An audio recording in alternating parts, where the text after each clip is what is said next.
Você está prestes a assistir a algo que até poucos anos atrás parecia impossível.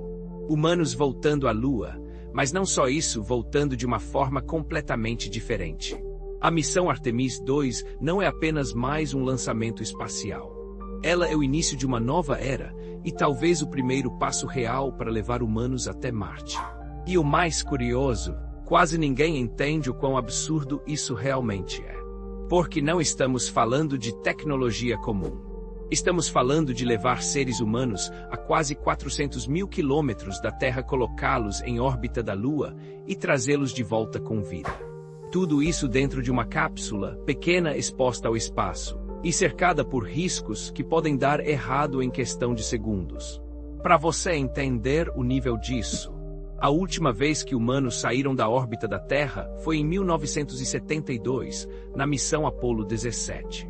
Desde então, mais de 50 anos se passaram, e agora, finalmente, a humanidade está tentando voltar. Mas dessa vez, o objetivo não é só pisar na Lua, é construir uma presença permanente. E é aí que Artemis II entra. Diferente da Artemis I, que foi uma missão sem tripulação, a Artemis II vai levar humanos de volta ao espaço profundo. A missão será a primeira a testar o sistema completo com pessoas a bordo. E isso inclui o foguete mais poderoso já construído, o Space Launch System, um monstro de mais de 98 metros de altura, capaz de gerar mais força do que qualquer outro foguete da história. Mas o foguete é só o começo, no topo dele está a nave Orion. É nela que os astronautas vão passar dias no espaço completamente isolados, dependendo de sistemas que não podem falhar. Sem margem para erro, porque no espaço profundo não existe resgate rápido. Se algo der errado, acabou, e é exatamente isso que torna essa missão tão tensa. A Artemis II vai levar 4 astronautas. Entre eles, a primeira mulher e a primeira pessoa negra a viajar até a órbita da Lua. Isso já mostra uma mudança importante em relação ao passado. Mas o mais impressionante é o trajeto.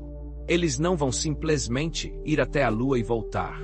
A nave vai realizar uma manobra chamada Free Return Trajectory. Isso significa que ela vai usar a gravidade da Lua como uma espécie de estilingue. A nave passa por trás da Lua e é automaticamente puxada de volta para a Terra, sem precisar de grandes correções. Parece simples, mas não é. Esse tipo de trajetória exige uma precisão absurda. Um pequeno erro e a nave pode se perder no espaço, ou pior, reentrar na atmosfera da Terra no ângulo errado, e aqui entra um dos maiores desafios da missão. A reentrada, quando a Orion voltar, ela vai atingir a atmosfera a mais de 39 mil kmh. Isso gera temperaturas de quase 3.000 graus Celsius. Mais quente que lava, mais quente que o próprio escudo térmico de muitos veículos. Se o escudo térmico falhar, não sobra nada, e isso não é exagero. Durante a Artemis I, os engenheiros já observaram desgastes inesperados nesse escudo. Ou seja, mesmo com testes, ainda existem dúvidas. Agora imagina colocar pessoas dentro disso. É por isso que cada detalhe dessa missão é levado ao extremo. Cada sistema é redundante, cada decisão é calculada. Mas ainda assim, o risco nunca é zero, e é isso que torna tudo mais fascinante. Porque no fundo, explorar o espaço sempre foi sobre isso. Assumir riscos gigantescos em troca de avanços que mudam a humanidade. Mas existe um motivo ainda maior por trás da Artemis II, e ele não está na Lua. Está em Marte. A NASA não quer apenas voltar à Lua, ela quer usar a Lua como base.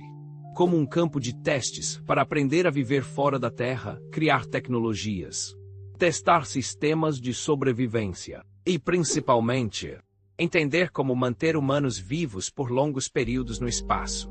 Porque uma missão até Marte pode durar anos, e qualquer erro lá é irreversível. Então, antes de ir para Marte, a humanidade precisa dominar a Lua.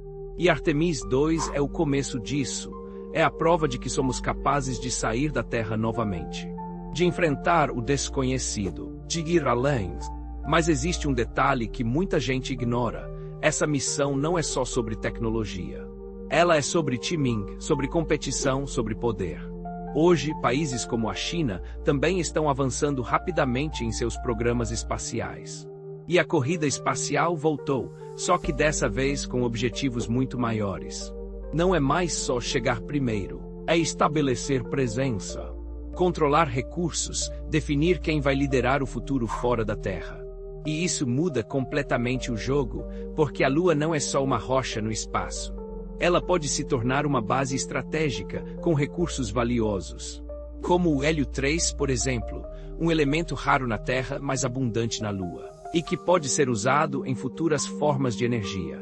Ou seja, estamos falando de algo muito maior do que exploração.